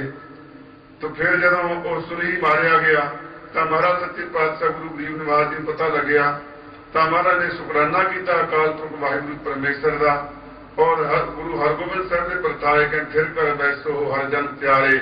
ਇਹ ਹਰੀ ਦੇ ਪਿਆਰੇ ਪੁੱਤਰ ਆਪਣੇ ਫਿਰ ਜਿਹੜਾ ਅਸਲੀ ਘਰ ਹੈ ਸਾਡਾ ਅੰਮ੍ਰਿਤਸਰ, ਜਿੱਥੇ ਗੁਰੂ ਮਹਾਰਾਜ ਨੇ ਕਿਰਪਾ ਕੀਤੀ ਗੁਰੂ ਰਾਮਦਾਸ ਜੀ ਨੇ, ਉੱਥੇ ਚੱਲੀਏ। ਫਿਰ ਉੱਥੇ ਆ ਗਏ ਸਨ। ਜਾਂ ਫਿਰ ਕਰ ਬੈਸੋ ਹਰ ਜਨ ਪਿਆਰੇ। ਇਹ ਹਰੀ ਦੇ ਪਿਆਰਿਓ ਜਿਹੜਾ ਥਿਰ ਅਕਾਲ ਪੁਰਖ ਵਾਹਿਗੁਰੂ ਪਰਮੇਸ਼ਰ ਟਿਕਾਓ ਵਾਲਾ ਹੈ, ਹਿਰਦੇ ਰੂਪੀ ਘਰ ਦੇ ਵਿੱਚ ਬੈਠਣਾ ਕਰੋ, ਕਿਉਂਕਿ ਉੱਥੇ ਅਕਾਲ ਪੁਰਖ ਵਾਹਿਗੁਰੂ ਪਰਮੇਸ਼ਰ ਦੇ ਨਾਲ ਹਿਰਦੇ ਨੂੰ ਜੋੜੋ, ਟਿਕਾਓ ਚਾਹੋ, ਉਹਦੇ ਨਾਲ ਜੁੜ ਕੇ ਬੈਠੋ। ਥਿਰ ਕਰ ਬੈਸੋ ਹਰ ਜਨ ਪਿਆਰੇ। ਇਹ ਹਰੀ ਦੇ ਪਿਆਰਿਓ ਜਿਹੜਾ ਥਿਰ ਕਰ ਹਿਰਦਾ ਰੂਪੀ ਘਰ ਹੈ, ਅਕਾਲ ਪੁਰਖ ਵਾਹਿਗੁਰੂ ਪਰਮੇਸ਼ਰ ਦਾ ਜਿੱਥੇ ਵਸਦਾ ਹੈ, ਉਹਦੇ ਵਿੱਚ ਟਿਕਾਓ ਵਿੱਚ ਆਓ, ਅੰਤਰਮੁਖੀ ਹੋ ਕੇ ਉੱਥੇ ਬੈਠਣਾ ਕਰੋ। ਸਤਿਗੁਰ ਤੁਮਰੇ ਕਾਜ ਸੁਵਾਰੇ। ਜੇ ਤੁਸੀਂ ਆਪਣੇ ਹਿਰਦੇ ਰੂਪੀ ਘਰ ਨਾਲ ਜੁੜ ਜਾਓਗੇ ਤਾਂ ਤੁਹਾਡੇ ਸਤਿਗੁਰੂ ਨੇ ਸਾਰੇ ਕਾਜ ਸਵਾਰ ਦੇਣੇ ਨੇ। ਫਿਰ ਕਰ ਬੈਸੋ ਹਰ ਜਨ ਪਿਆਰੇ। ਗੁਰੂ ਹਰਗੋਬਿੰਦ ਸਾਹਿਬ ਦੀ ਪ੍ਰਥਾਏ ਮਲਕ ਨੇ ਆਪਣੇ ਘਰ 'ਚ ਬੈਠੋ ਜਾ ਕੇ। ਹੁਣ ਚਲੋ ਚੱਲੀਏ ਆਪਣਾ ਅੰਮ੍ਰਿਤਸਰ ਦੇ ਵਿੱਚ ਬੈਠੀਏ ਚੱਲ ਕੇ। ਸਤਿਗੁਰੂ ਤੁਮਰੇ ਕਾਜ ਸਵਾਰੇ। ਸੁਲਹੀ ਮਰ ਗਿਆ, ਸਤਿਗੁਰੂ ਨੇ ਸਾਡੇ ਕਾਜ ਸਵਾਰ ਦਿੱਤੇ ਹਨ, ਔਰ ਸਾਡਾ ਹੰਕਾਰ ਵੀ ਸੁਲਹੀ ਮਰ ਜਾਏਗਾ ਕਿ ਸਾਡੇ ਕਾਜ ਸਵਰ ਜਾਣਗੇ। ਰਹਾਓ ਵਿਸਰਾਮ ਦੇ ਕੇ ਗੁਰੂ ਜੀ ਫਰਮਾ ਰਹੇ ਹਨ ਜੀ, ਦੁਸ਼ਟ ਦੂਤ ਪਰਮੇਸ਼ਰ ਮਾਰੇ। ਜਿਹੜੇ ਦੁਸ਼ਟ ਤੇ ਦੂਤ ਨੇ, ਜਿਹੜੇ ਦੁਸ਼ਟਤਾਈ ਕਰਨ ਵਾਲੇ ਨੇ, ਬੁਰਾ ਤੱਕਣ ਵਾਲੇ ਸੀ, ਉਹ ਪਰਮੇਸ਼ਰ ਨੇ ਆਪ ਹੀ ਮਾਰ ਦਿੱਤੇ ਹਨ। ਪਰਮੇਸ਼ਰ ਨੇ ਆਪ ਹੀ ਮਾਰ ਦਿੱਤੇ ਹਨ। ਸਾਡੇ ਵੀ ਦੁਸ਼ਟ ਤੇ ਦੂਤ, ਕਾਮ, ਕ੍ਰੋਧ, ਲੋਭ, ਮੋਹ, ਅਹੰਕਾਰ, ਈਰਖਾ, ਤ੍ਰਿਸ਼ਨਾ ਆਦਿ ਜੋ ਹਨ, ਇਹ ਜਦੋਂ ਵਾਹਿਗੁਰੂ ਪਰਮੇਸ਼ਰ ਨਾਲ ਜੁੜ ਜਾਵਾਂਗੇ, ਪਰਮੇਸ਼ਰ ਨੂੰ ਆਪ ਹੀ ਮਾਰ ਦੇਗਾ ਸਾਰਿਆਂ ਨੂੰ। ਜਨ ਕੀ ਪੈਜ ਰੱਖੀ ਕਰਤਾਰੇ। ਜਿਹੜੇ ਉਹਦੇ ਜਨ ਪਿਆਰੇ ਬਣ ਜਾਂਦੇ ਹਨ, ਉਹਨਾਂ ਦੀ ਪੈਜ ਦੀ ਇੱਜ਼ਤ ਲੱਜਾ ਅਕਾਲ ਪੁਰਖ ਵਾਹਿਗੁਰੂ ਪਰਮੇਸ਼ਰ ਆਪ ਰੱਖ ਲੈਂਦਾ ਹੈ। ਬਾਦਸ਼ਾਹ ਸ਼ਾਹ ਸਭ ਵਸ ਕਰ ਦੀਨੇ। ਉਹ ਅਕਾਲ ਪੁਰਖ ਵਾਹਿਗੁਰੂ ਪਰਮੇਸ਼ਰ ਐਸਾ ਸ਼ਕਤੀਵਾਨ ਹੈ। ਬਾਦਸ਼ਾਹ ਜਿਹੜੇ ਰਾਜੇ ਨੇ, ਰਾਜੇ ਮਹਾਰਾਜੇ, ਰਜਵਾੜੇ, ਸ਼ਾਹ, ਛੋਟੇ ਸ਼ਾਹੂਕਾਰ, ਇਹ ਸਾਰੇ ਵਸੀਕਾਰ ਹੋ ਜਾਂਦੇ ਹਨ, ਸਾਰੇ ਵਸ ਵਿੱਚ ਹੋ ਜਾਂਦੇ ਹਨ। ਉਹ ਅਕਾਲ ਪੁਰਖ ਵਾਹਿਗੁਰੂ ਦੀ ਕਿਰਪਾ ਦੇ ਨਾਲ ਅੰਮ੍ਰਿਤ ਨਾਮ ਮਹਾਰਸ ਪੀਨੇ। ਜਿਹੜਾ ਅੰਮ੍ਰਿਤਮਈ ਨਾਮ ਹੈ ਨਾ ਵਾਹਿਗੁਰੂ ਪਰਮੇਸ਼ਰ ਦਾ ਮਹਾਰਸ ਹੈ, ਉਹ ਮਹਾਰਸ ਰਸਾਂ ਚ ਮਹਾਰਸ ਹੈ, ਕਿਉਂਕਿ ਸਾਰਿਆਂ ਰਸਾਂ ਦਾ ਕਰਨ ਵਾਲਾ ਵਾਹਿਗੁਰੂ ਪਰਮੇਸ਼ਰ ਦਾ ਨਾਮ ਹੀ ਹੈ, ਔਰ ਉਹ ਆਪ ਮਹਾਰਸ ਹੈ। ਅੰਮ੍ਰਿਤ ਨਾਮ ਮਹਾਰਸ ਪੀਨੇ। ਜਿਹੜਾ ਮਹਾਰਸ ਵਾਹਿਗੁਰੂ ਪਰਮੇਸ਼ਰ ਦਾ ਨਾਮ ਹੈ, ਉਹਨੂੰ ਪੀਣਾ ਕੀਤਾ ਹੈ। ਅਧਿਆਸ ਰੂਪੀ ਘੁੱਟਾਂ ਭਰੀਆਂ ਨੇ ਰੋਜ਼। ਨਿਤਾ ਪ੍ਰਤੀ ਜਾਪ ਕਰਨਾ ਔਰ ਨਿਤਾ ਪ੍ਰਤੀ ਸੁਣਨਾ, ਕੰਨਾਂ ਰੂਪੀ ਦੁਨੀਆ ਦੇ ਨਾਲ ਪੀਣਾ, ਰੋਜ਼ ਨਾਮ ਸੁਣਨਾ, ਨਾਮ ਜਪਣਾ, ਇਹੋ ਵਾਹਿਗੁਰੂ ਪਰਮੇਸ਼ਰ ਦੇ ਨਾਮ ਨੂੰ, ਅੰਮ੍ਰਿਤਮਈ ਨਾਮ ਨੂੰ ਪੀਣਾ ਕੀਤਾ ਹੈ। ਨਿਰਭਉ ਹੋਏ ਭਜੋ ਭਗਵਾਨ। ਨਿਰਭਉ ਹੋਏ ਭਜੋ ਭਗਵਾਨ। ਹੁਣ ਭੈ ਦੀ ਲੋੜ ਨਹੀਂ ਹੈ, ਕਿਸੇ ਦਾ ਡਰਨ ਦੀ ਲੋੜ ਨਹੀਂ, ਵਾਹਿਗੁਰੂ ਪਰਮੇਸ਼ਰ ਦੇ ਨਾਮ ਨੂੰ ਜਪਣਾ ਕਰੋ। ਨਿਰਭਉ ਹੋਏ ਭਜੋ ਭਗਵਾਨ। ਜਦੋਂ ਭਗਵਾਨ ਨੂੰ ਸਿਮਰਾਂਗੇ ਤਾਂ ਨਿਰਭਉ ਹੋ ਜਾਵਾਂਗੇ। ਹੁਣ ਤੇ ਸਾਰਾ ਡਰ ਬਣਿਆ ਰਹਿੰਦਾ, ਕਿਸੇ ਨੂੰ ਹਰ ਇੱਕ ਬੰਦਾ ਡਰ ਚ ਰਹਿੰਦਾ, ਇਹ ਨਾ ਹੋ ਜਾਏ, ਉਹ ਨਾ ਹੋ ਜਾਏ, ਇਹ ਨਾ ਹੋ ਜਾਏ, ਇਹ ਡਰ ਬਣਿਆ ਰਹਿੰਦਾ। ਮਹਾਰਾਜ ਕਹਿੰਦੇ ਭਗਵਾਨ ਦਾ ਸਿਮਰਨ ਕਰੋ, ਨਿਰਭੈ ਹੋ ਜਾਓ। ਉਹਦੇ ਸਿਮਰਨ ਦੇ ਨਾਲ ਨਿਰਭਉ ਹੋ ਜਾਓਗੇ। ਫਿਰ ਕਹੋਗੇ ਜੋ ਕੁਛ ਕਰਦਾ ਉਹਦੀ ਮਰਜ਼ੀ ਹੈ, ਜੋ ਕਰਦਾ ਉਹ ਠੀਕ ਕਰਦਾ ਹੈ, ਔਰ ਸਾਡੇ ਵਿੱਚ ਇਹ ਸਮਰੱਥਾ ਆ ਜਾਏਗੀ, ਔਰ ਗੁਰੂ ਸਾਰੇ ਸੰਕਟਾਂ ਦੀ ਨਿਵਰਤੀ ਵੀ ਕਰ ਦੇਗਾ। ਕੋਈ ਭੈ ਨਹੀਂ ਰਹਿਣ ਦੇਗਾ। ਨਿਰਭਉ ਜਪੈ ਸਗਲ ਭਉ ਮਿਟੈ। ਅਕਾਲ ਪੁਰਖ ਵਾਹਿਗੁਰੂ ਨਿਰਭਉ ਹੈ, ਉਹਨੂੰ ਜਪਣ ਦੇ ਨਾਲ ਸਾਰੇ ਭੈ ਡਰ ਦੂਰ ਮਿਟ ਜਾਂਦੇ ਹਨ। ਸਾਧ ਸੰਗਤ ਮਿਲ ਕੀਨੋ ਦਾਨ। ਸਾਧ ਸੰਗਤ ਮਿਲ ਕੀਨੋ ਦਾਨ। ਫਿਰ ਸਾਧ ਸੰਗਤ ਮਿਲ ਕਰਕੇ ਬੈਠ ਕੇ ਕੀਨੋ ਦਾਨ, ਜਥਾ ਸ਼ਕਤ ਦਾਨ ਕਰਨਾ, ਜਾਂ ਕੀਨੋ ਦਾਨ, ਨਾਮ ਦਾ ਦਾਨ, ਇਹਦੀ ਪ੍ਰਾਪਤੀ ਹੁੰਦੀ ਹੈ। ਕਿਉਂਕਿ ਨਾਮ ਕੀਮਤ ਨਾਲ ਕਿਸੇ ਤੋਂ ਉਹਦੀ ਉਤਾਰ ਕੇ ਜਾਂ ਮੁੱਲ ਨਾਲ ਨਹੀਂ ਮਿਲ ਸਕਦਾ, ਕਿਤੋਂ ਇਹ ਦਾਨ 'ਚ ਮਿਲਦਾ ਹੈ। ਇਹਨੂੰ ਵਾਹਿਗੁਰੂ ਦਾ ਨਾਮ ਹੈ ਜਿਹੜਾ ਗੁਰੂ ਦੇ ਕੋਲੋਂ ਦਾਨ 'ਚ ਮਿਲਦਾ ਹੈ। ਕੰਚ ਜੋ ਪਾਈ ਹੈ ਨਹੀਂ ਤੋਲ, ਇਹਦਾ ਭਾਵੇਂ ਸੋਨੇ ਦੇ ਬਰਾਬਰ ਵੀ ਲੈਣਾ ਚਾਹੇ ਕੋਈ ਨਹੀਂ ਮਿਲਦਾ। ਮਨ ਦੇ ਰਾਮ ਲਿਆ ਹੈ ਮੋਲ। ਇਹ ਮਨ ਦੇ ਵੱਟੇ ਮਿਲਦਾ ਹੈ। ਮਨ ਗੁਰੂ ਨੂੰ ਦੇਵੋਗੇ ਤੇ ਗੁਰੂ ਨੇ ਉਹਦੇ ਵੱਟੇ ਨਾਮ ਦੇ ਦੇਣਾ ਹੈ। ਮਨ ਗੁਰੂ ਦੇ ਚਰਨਾਂ 'ਚ ਲੈ ਕੇ ਆਵਾਂਗੇ, ਗੁਰੂ ਨੇ ਉਹਦੇ ਵੱਟੇ ਸਾਨੂੰ ਆਪਣੀਆਂ ਸ਼ਕਤੀਆਂ ਨਾਮਦਾਨ ਬਖਸ਼ ਕਰ ਦੇਣਾ ਹੈ। ਔਰ ਇਹ ਮਿਲਦਾ ਕਿੱਥੋਂ ਹੈ? ਦਾਨ ਸਾਧ ਸੰਗਤ ਤੋਂ। ਇਹ ਜਿਹੜਾ ਨਾਮ ਦਾ ਦਾਨ ਹੈ, ਇਹ ਸਾਧ ਸੰਗਤ 'ਚ ਪ੍ਰਾਪਤ ਹੁੰਦਾ, ਹੋਰ ਕੁਝ ਨਹੀਂ ਮਿਲਦਾ ਹੈ। ਇਸ ਕਰਕੇ ਸਾਧ ਸੰਗਤ ਮਿਲ ਕੀਨੋ ਦਾਨ। ਇਹ ਭਾਈ ਸਾਧ ਸੰਗਤ ਮਿਲ ਕਰਕੇ ਉਹ ਵਾਹਿਗੁਰੂ ਪਰਮੇਸ਼ਰ ਦੇ ਨਾਮ ਦਾ ਦਾਨ ਲੈਣਾ ਕਰੋ, ਇਕੱਠੇ ਹੋ ਕੇ ਜਪ ਕੇ ਦੇਣਾ ਕਰੋ। ਸਾਰੇ ਮਿਲ ਕੇ ਜਪੀਏ ਵਾਹਿਗੁਰੂ ਪਰਮੇਸ਼ਰ ਦੇ ਨਾਮ ਨੂੰ। शरण परे प्रभ अंतर्यामी। ਜਦੋਂ ਦੇ ਸ਼ਰਨ ਪੈ ਗਏ ਹਾਂ ਕਿਹਦੀ ਜੀ? ਜਿਹੜਾ ਪ੍ਰਭੂ ਅਕਾਲ ਪੁਰਖ ਵਾਹਿਗੁਰੂ ਪਰਮੇਸ਼ਰ ਅੰਤਰਜਾਮੀ, ਜਿਹੜਾ ਸਾਡੇ ਅੰਦਰ ਦੀ ਧੁਰ ਦੀ ਗੱਲ ਨੂੰ ਜਾਣਦਾ ਹੈ, ਬਿਨਾਂ ਬੋਲਿਆ ਜਾਣਦਾ ਹੈ, ਸਾਥੋਂ ਪਹਿਲਾਂ ਸੁਣਦਾ ਹੈ। ਉਹ ਸੁਣਾਉਣ ਤੋਂ ਅਸੀਂ ਅਰਦਾਸ ਕਰਨ ਵਾਸਤੇ ਜਾਂਦੇ ਪਹਿਲੇ ਹੀ ਸੁਣ ਲੈਂਦਾ ਹੈ। ਇਸ ਕਰਕੇ ਅੰਤਰਜਾਮੀ ਹੈ ਅਕਾਲ ਪੁਰਖ ਵਾਹਿਗੁਰੂ ਪਰਮੇਸ਼ਰ। ਨਾਨਕ ਓਟ ਪਕਰੀ ਪ੍ਰਭ ਸੁਆਮੀ। ਗੁਰੂ ਅਰਜਨ ਦੇਵ ਜੀ ਮਹਾਰਾਜ ਕਹਿੰਦੇ ਭਾਈ ਮੈਂ ਤੇ ਉਸ ਅਕਾਲ ਪੁਰਖ ਵਾਹਿਗੁਰੂ ਪਰਮੇਸ਼ਰ ਦੀ ਓਟ ਪਕੜੀ ਹੈ, ਓਟ ਲੈਣਾ ਕੀਤੀ ਹੈ, ਜਿਹੜਾ ਪ੍ਰਭੂ ਸਾਰਿਆਂ ਦਾ ਸੁਆਮੀ, ਸਾਰਿਆਂ ਦਾ ਮਾਲਕ ਹੈ। ਇਸ ਕਰਕੇ ਗੁਰੂ ਜੀ ਕਹਿੰਦੇ ਭਾਈ ਉਹਦੀ ਓਟ ਪਕੜੋ ਜਿਹਦੀ ਓਟ ਸਦਾ ਹੈ, ਹਰ ਇੱਕ ਜਗ੍ਹਾ ਤੇ ਹੈ, ਸਾਰੇ ਵਿਆਪਕ ਹੈ। ਉਹਦੀ ਓਟ ਦਾ ਕੀ ਪਕੜਨਾ ਜਿਹੜੀ ਇੱਥੇ ਹੈ, ਅਗਲੇ ਪਾਸੇ ਹੋਰ ਥਾਵਾਂ ਤੇ ਨਹੀਂ ਹੈ। ਉਹਦੀ ਸ਼ਰਨ ਦਾ ਕੀ ਫਾਇਦਾ ਜਿਹਦੀ ਸ਼ਰਨ ਇੱਥੇ ਤਾਂ ਕੰਮ ਕਰੇਗੀ, ਦੂਜੀ ਸ਼ਹਿਰ ਜਾ ਕੇ ਨਹੀਂ ਕੰਮ ਕਰ ਸਕਦੀ, ਪ੍ਰਲੋਕ 'ਚ ਨਹੀਂ ਕਰ ਸਕਦੀ। ਇਸ ਕਰਕੇ ਉਸ ਅਕਾਲ ਪੁਰਖ ਵਾਹਿਗੁਰੂ ਦੀ ਓਟ ਪਕੜੋ ਜਿਹੜਾ ਸਾਰਿਆਂ ਦਾ ਮਾਲਕ ਹੈ, ਸੁਆਮੀ ਹੈ ਔਰ ਸਾਰਿਆਂ ਤੇ ਕਿਰਪਾ ਕਰੇ। ਸਾਰੀਆਂ ਸੰਗਤਾਂ ਦਾ ਬਹੁਤ ਬਹੁਤ ਧੰਨਵਾਦ ਹੈ ਜਿਨ੍ਹਾਂ ਨੇ ਗੁਰੂ ਕੀ ਬਾਣੀ ਤੇ ਉਹਦੀ ਵਿਆਖਿਆ ਸੁਣੀ ਹੈ। ਕੋਟਾਨ ਕੋਟ ਧੰਨਵਾਦ ਸਾਹਿਬ ਸ੍ਰੀ ਗੁਰੂ ਗ੍ਰੰਥ ਸਾਹਿਬ ਜੀ ਮਹਾਰਾਜ ਜੀ ਦਾ ਹੈ, ਜਿਨ੍ਹਾਂ ਨੇ ਸਾਨੂੰ ਦਰਸ਼ਨ ਦੇ ਦਾਰੇ ਦੇ ਕੇ ਬਾਣੀ ਸੁਣਾ ਕੇ ਨਿਹਾਲ ਕੀਤਾ ਹੈ। ਗੁਰੂ ਪਿਆਰਿਓ, ਸੋ ਦਾਸ ਕੋਲੋਂ ਬੋਲਦਿਆਂ ਬਹੁਤ ਪ੍ਰਕਾਰ ਦੀਆਂ ਗਲਤੀਆਂ ਹੋਈਆਂ ਹੋਣਗੀਆਂ, ਕਿਉਂਕਿ ਨਾ ਚੀਜ਼ ਬੰਦਾ ਗੁਰੂ ਗ੍ਰੰਥ ਸਾਹਿਬ ਦੀ ਬਾਣੀ ਪਿੱਤਰ ਐਸੀ ਬਾਣੀ ਦੀ ਅਰਥ ਕਰਨ ਲਈ ਕੋਈ ਸਮਰੱਥ ਨਹੀਂ ਹੋ ਸਕਦਾ। ਕੋਈ ਮਹਾਂਪੁਰਸ਼ ਨਾਮ ਦਾ ਰਸੀਆ ਜਿਹਦੇ ਉੱਤੇ ਕਿਰਪਾ ਹੋਵੇ ਉਹੀ ਗੁਰੂ ਕੀ ਬਾਣੀ ਅਰਥ ਕਰਦਾ ਹੈ, ਜਿੰਨੀ ਇੱਕ ਮੱਤਰ ਦੇ ਮੁਤਾਬਕ ਹੀ ਵਿਚਾਰ ਕੀਤੇ ਗਏ ਹਨ। ਸੋ ਵਿਚਾਰਾਂ ਕਰਦੇ ਤੋਂ ਹੋਈਆਂ ਉਹਨਾਂ ਦੀ ਮਾਫੀ ਕੋਸ਼ਿਸ਼ ਕਰਨੀ। ਮਹਾਰਾਜ ਸਾਹਿਬ ਨੂੰ ਚੜ੍ਹਦੀ ਕਲਾ ਨਾਮਦਾਨ ਬਖਸ਼ਿਸ਼ ਕਰੇ। ਵਾਹਿਗੁਰੂ ਜੀ ਕਾ ਖਾਲਸਾ।